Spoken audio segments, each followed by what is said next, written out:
I now invite our eminent host, Mr. MP Joseph, to take this evening ahead. Over to you, sir, please. Thank you, Mohit. Thank you, Mohit. Thanks a lot. Thanks for the introductions as well. Good evening, everybody. Welcome to the second episode of All That's Kerala, a chat along the backwaters. Speaking of talk, I think there's nobody like Alphonse Kannandanam, J Alphonse, who can talk. He can really talk. You know, he can mesmerize you with his talk, his ideas, his substance. You may disagree with him, and I do at times, but that's not the point. The point is that we have an exchange of ideas, and therefore, who better to take this series forward than Alphonse Kannandanam?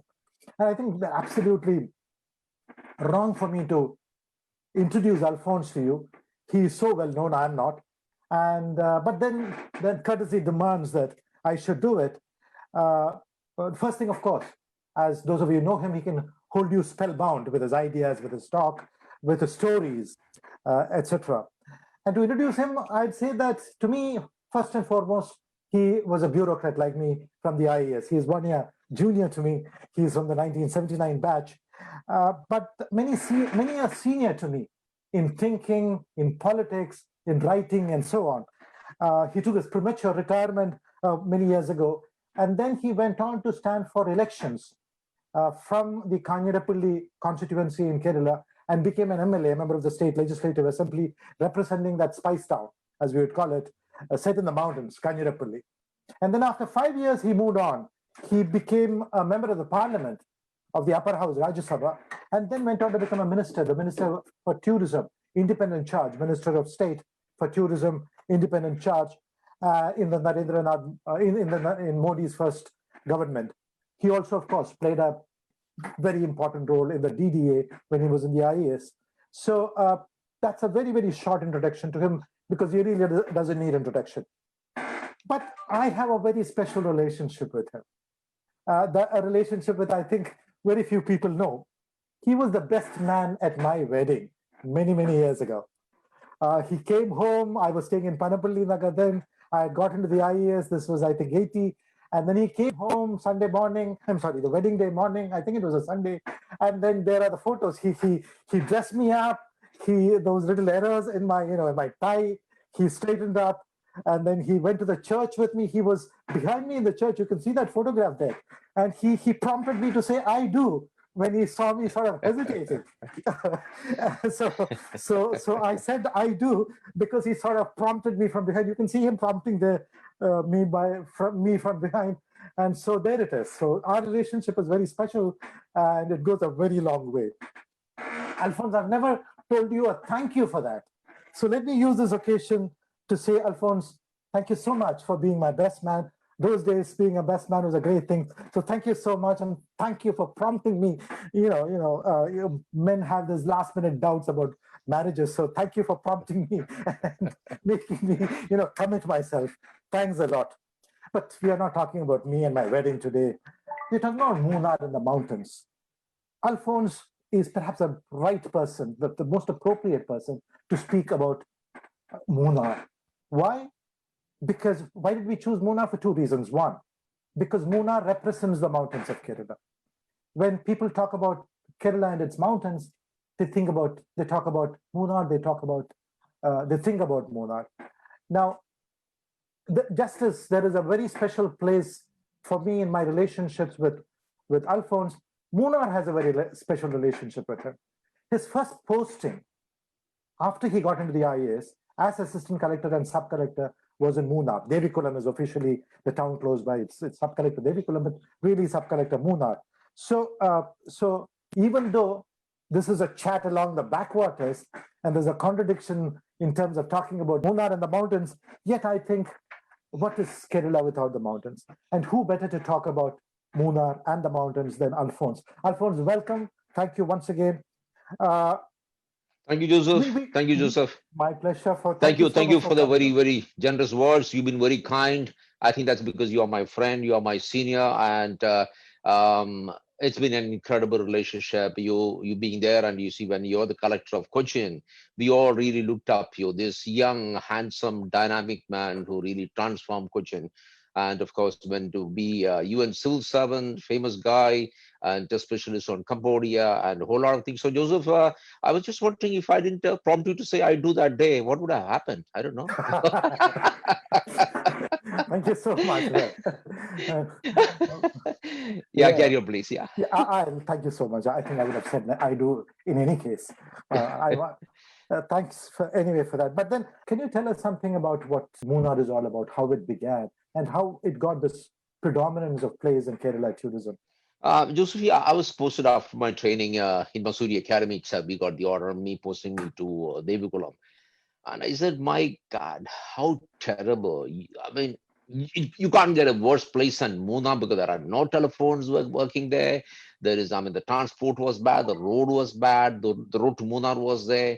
And of course, there were hardly any roads in the entire subdivision, starting from almost the UDK headquarters right up to Mundakem. It was basically all kacha roads. So I said, what a place to be. I went there cursing. But exactly in a month, Joseph, I completely fell in love with that place. And today, looking back, really, if you ask me, I've worked everywhere, Kerala, Delhi, be an observer in so many places, travel across the world as tourism minister of India and as a bureaucrat. And if you ask me today, which is the best place under the sun, I would say Munnar. Why? So, yeah, and really, it's got so much of memories. I mean, apart from that, personally, I got married when I was sub-collector of Munnar. My elder son Akash was born there. And the incredible journeys, what I became really eventually in the civil service or whatever I learned in Munnar. Because, you know, Masuri Academy, we were one of those people, we had a bunch of people who were basically in the disco all the time. We never took the classes seriously because we said we will learn when we are on the job. When we got to Munnar, we had to learn because the collector was never there. There was no STD call between Munnar and Idiki where the district collector was. So one had to learn. And we said, yes, now the place is beautiful, let me learn. So we have fantastic experience there. And of course, I still have a lot of friends in Munnar even now. Martin, Varghese, Tangap, a whole lot of people whom I still visit. Even about 8 months back, my wife and I, we visited again. And so we have incredible memories. I really consider this to be the best place under the sun. I'm saying not only in India, the best place under the sun in spite of having visited how many countries? 50, 60, maybe 100. I don't even know the numbers. Well, Munnar, of course, it's known for tea. 1877, J.D. Munro, he got a concession from the Raja of Munnar. He was of course a sub king under the Travancore king. He came visiting there. He actually came to settle a business contract between two people. So he came there and then he said, well, it looks beautiful weather. So he said, why not do something here? And originally he thought of having a coffee plantation. So in 1877, he got a concession from the Maharaja, from the Raja of Munnar for 136,600 acres of land in Munnar area and for plantation of coffee. And that was in 1877. But 3 years later, the plantation came, a chap called A.H. Sharp. In fact, he's a plantation specialist. He came and said, well, the coffee is not working here and it wouldn't grow here. So they said, let's try out tea, because earlier in Animalais and also in various parts of Nilgiris, they had tried out the tea and it was working. And tea was in huge demand because the British Empire just drank tea and tea and tea. And the Chinese tea was very expensive and only the very rich could afford. So they got the maximum amount of areas in India under tea. So he had these concessions and started planting in 1880 tea garden. And that is how the Munnar tea gardens came into existence. They brought in thousands and thousands of people from Tamil Nadu. I won't say slave labor, but pretty close to that, and got them to come in extremely difficult circumstances because it was very tough. It was dense forests, wild animals. They came all the way from Tamil Nadu side, not from Kerala side. There was no road from Kerala side, and started the plantations. And it was called the Finlay Tea Company. I don't know why Finlay, because I think he must have been the major investor, Finlay. And in 1924, the big floods of Munnar happened. In fact, they had a railway link from top station up to beyond Matupatti, just about 5 kilometers from Munnar. So all that railway line and everything almost got washed off in 1924. And of course, they had to start all over again, and they did. And in 1964, the Tatas became a partner of the Finlay company. It became a Tata Finlay. And I think in 2005, the Finlays given and divested, and Tatas took over. It became Tata Tea. And I'll stop you on Finlay. Though Munnar was really a part of the Punya kingdom under Travancore, and though we were at that time really under the British, I believe that it was the Finlays who were actually ruling Munnar. They were the magistrates there, there were judges there, they owned everything and they ruled the place much more than the Maharaja of Punya, much more than even the British. Is that true? Yeah, very true, Joseph. I mean, they were the masters, the kings of the place. I think the Punya Raja, you know, what was the annual rent he was getting from 1,36,600 acres of land? 3,000 rupees. So that was the annual rent he was getting. He just gave it up to the British. And I'm told some point of time, even the criminal courts, they were all civil courts, they were all manned by the British. So it was basically the British running the place. And we could see this when we even went as sub-collector. A sub-collector was really kind of seen to be something subordinate to the general manager of Tata Tea. Then, of course, Mr. Lapin, an Irishman, very decent man. But it was, the kingdom was of the British. And of course, we had a lot of Indian managers there, but the general manager always was the British, Mr. Lapin. And I have a very interesting story about him. I'll tell you later. He happened to be the last white man to come as general manager, and I'm the reason for that. Is it still true that the tea estates have a lot of influence there, power there? Is that right, wrong? How would you put it in Munnar? No, Joseph, not really. I think that entered with the 1981, when the general manager was the king, and, you know, Tatas dictated everything, and every building, everything was built by the Tatas. The market was run by the Tatas, everything. They decided everything, sold all the land according to their will. And these are some of the things which we managed to kind of reassert, that there is a government in Kerala, that this whole establishment is under the government of Kerala. It's part of the Kerala kingdom. So we made them to realize this. And you know how I did it? Very simple. So I got a petition saying the Munnar River is being polluted by Tata Instant Tea. So I issued a notice to the general manager saying that, you know, one is a district, one is also a magistrate, a subdivisional magistrate. Under 133 CRPC, I issued an order saying, please stop this. This is my notice to you. Please appear in my court. Of course, the general manager of Tata Tea, Mr. Lapin, obviously wouldn't appear before a sub-collector or a collector. I mean, that was not the tradition. He didn't appear, issued 2 more notices, didn't appear. Finally, I had to issue him a warrant. So he had to appear in my court on a warrant. He was brought by the police, and we established the kind of that Kerala, that Munnar tea estate, and Tatas, not Tatas, the Finlay kingdom was part of Kerala. And so, of course, they had to comply with the orders. They went to the High Court, didn't get any relief, went to the Supreme Court, didn't get any relief. And so Mr. Lapin left after a year, and they never sent a white man again to Munnar. So we kind of reestablished a certain, you know, control, saying this is part of Kerala. Well, there's a question that's coming up. I don't know whether you'll be able to answer it. This is from, I think, Sri Kumar. He says, how did Neelakunji come to Munnar? Is that something you can answer? Well, Joseph, Neelakunji. It's Neelakunji. It flowers only once in 12 years. Yes, it flowered last year also, and the Honorable Prime Minister was very keen to go there. Then the floods came, so we said, well, this is not the right time to go and see Neelakunji. So yeah, so he couldn't come. No, see, Munnar was all wild forest, and yeah, so we had so much of flora and you know, fauna there. We have amazing stuff. We have, of course, the you know, the chandanam. What do you call it in English? Sandalwood in Marayur, and you know, some remote place called Vattavada. We have so much of exotic flowers. So Neelakunji was very much part of the local species. It's not something which is imported from by the British or by anybody else.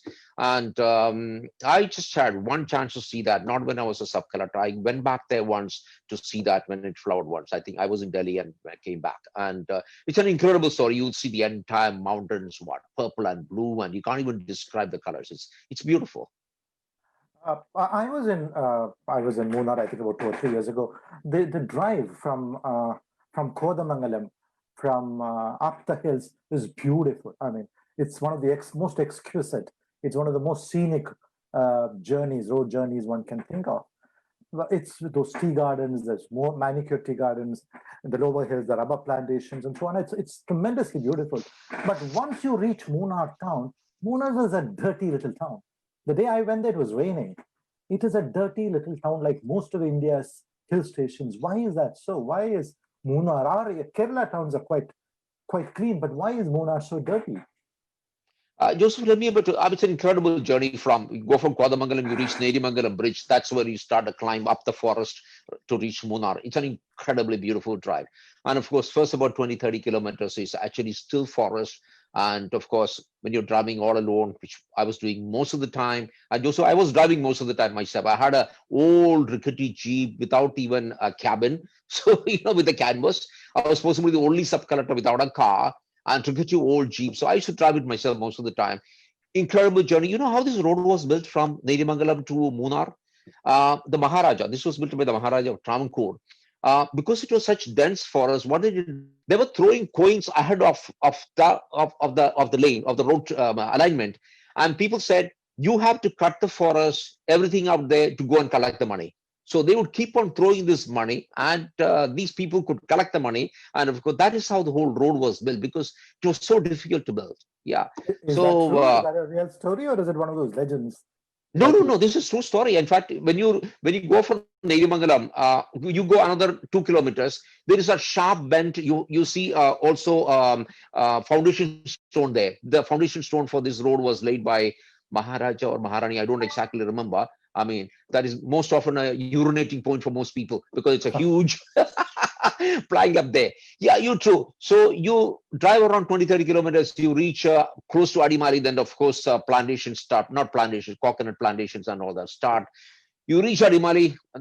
When I was a sub-collector, there was just one tea shop and maybe a couple of little shops selling, spices. Now it's become a massive town. Then of course you start climbing and you reach Shantabara side, and then you see that's where the tea plantations start. First, of course, the cardamom, then the tea plantation start, and then of course you reach up Chittarapuram. That is where on the right side you see that power plant, which was set up by the Tata Tea. I mean, long time ago. I don't know how many years back it was set up. But and why is Munnar town so dirty? That's the point. Yeah, the Munnar town is managed by the Tata Tea even today. This was built something like 100 years back. It's horrible, Joseph. It's horrible. The only way to save Munnar town, if you ask me, is really to destroy. Just run a bulldozer through that place, because there is nothing there. Munnar town has nothing. These are the 100-year-old buildings and rickety buildings. There is absolutely nothing there. So all this really just needs to be demolished. And actually, before you reach Munnar, from that headworks onwards, there is quite a bit of land on both sides. You could actually build a new township there. For you, Alphonse, you spoke about English managers holding sway over Munnar till the 1980s, but still a couple of estate companies hold sway over Munnar. Why is it so? See, what they did was the entire Tata Tea, they divested, I think in 2005 or something, and they formed a cooperative society and transferred these entire estates to the workers. In fact, every worker, I think, holds 300 shares in the company. So it's the new model which Tata Tea did, and Tata Tea still holds, I think, 13% of the equity, and somebody else holds 13%. The rest is held by the workers. So Tata Tea really doesn't own. You know what they do is they buy the tea from the workers, and they process it, and they do the marketing, and that's where the big money is. So I don't know whether really the workers are getting a fair wages. I don't really have an idea. So it's a very convenient, because managing an estate is a very difficult process, and therefore they have divested that part of it, do the processing and the marketing, and they're doing very well. But the tea, unfortunately, tea is not doing well for the past many years. So some of the sad things which I still see there, Joseph, is that the lanes which they have, they're called layam for the workers. They are still the single room thing in which 4, 5, 6 people still live. Those layams have not been modernized. In fact, Munnar doesn't really have a good school at all. The government school is not in a good shape. When you go to Matapati side, up there are a couple of schools have come up in the past 20 years. In fact, I had to really persuade Mr. Krishnakumar, who came as vice president of Tata Tea in 1982, I guess, to start a school, an English medium school, which they have set up. Again, about Mulla Periyar. Mulla Periyar is a 110-year-old dam. It's called a masonry gravity dam. If it breaks, then most of Kerala is going to be submerged. Most of central Kerala is going to be submerged. Many people are going to die. What is your feeling about Mulla Periyar? You think this is a dam that poses danger? You think there's a possibility even that it can break and cause havoc? What do you Joseph, think about I don't know, a sense of sanity does not sink into the country, into the Supreme Court. I'm very sorry to say, if they want to hold me up for contempt of court, they can. I tried to plead in the petition between Kerala and Tamil Nadu in the Supreme Court, which was filed under 131 of the Constitution of India. This is after I was a member of the Kerala Assembly. They brought about this irrigation and what was it called? Kerala Irrigation and Water Conservation Amendment Act of 2006, under which they said two things. One is this dam is dangerous and therefore we are limiting the height to 136 feet. I spoke in the assembly and said this is completely wrong, because the moment you say this dam is illegal and then you are allowing a certain height, you are contradicting yourself. This will be held illegal by the court, whichever court it is. Exactly, that's what happened. Now, what's the origins of this dam? Again, the British legacy, 1881. The presidency of Madras had an agreement. Of course, they bullied obviously the Maharaja, who was a vassal king, into signing an agreement giving away the land in this area and allowing the Britishers to build this dam. And that was in 1881. And somebody called Denny Pennyquick. He designed and built this dam which was commissioned in 1895. It's made of surki. It doesn't have 1 gram of steel. So it is basically lime and rubble mixed together, and that is what the dam is. And this is a massive dam, and this is what now 125 years since the dam was built. It's a massive dam. It's got a capacity of 12.7 TMC. So that's a big dam. It can break anytime, Joseph. There is no dam of this size, Surkhi Dam, anywhere in the world existing today. It's a massive dam. Secondly, IIT Roorkee in its detailed study said this is an earthquake-prone region, and therefore, even a earthquake of the size of something like 6 on the Richter scale possibly can damage the dam badly. And what happens, Joseph, if this dam damages badly? Comes Mulla Periyar on the way, and at Mulla Periyar it takes almost a U-turn, comes to Idukki Dam. What happens? Idukki Dam has a capacity of 70 TMC, massive dam. It was the largest arch dam in Asia. If that 12.7 TMC of water from Mulla Periyar comes to Idukki Dam, the arch dam, the Idukki Dam also will break. What will happen? Your entire, I think, Kottayam district, Alappuzha district, Ernakulam district, Trichy district, part of it, I think 5 districts would be completely gone. Joseph, I don't know where you are. You are in Cochin, I guess, no? Cochin, yes. Wouldn't exist. How many million people are going to die? I don't know. Now, this is going to happen. See, we were stupid. When we signed this agreement, it was signed in 1881. That agreement was reinstated in an agreement which was signed by the government of Kerala under Achyuta Menon in 1970. Why did we do this? We not only reiterated what was in that agreement, but we also said they can produce electricity. They are producing 161 megawatt of electricity from this dam. And what is the government of Kerala getting? 10 lakhs. Forget the money part. I'm not bothered about the money part. See, in 1979, the government of Tamil Nadu and Kerala had come to an agreement. We can build a dam exactly 1,300 meters down, exactly down the line. And Kerala is willing to build it. Even today, Kerala is saying, we are willing to build a dam. You take the water, you take the electricity. I'm shocked. Why is Tamil Nadu not agreeing? But to me, the biggest shock is, why is the Supreme Court saying this? Are they gods? Can even God say that a 125-year-old dam is going to last for 999 years?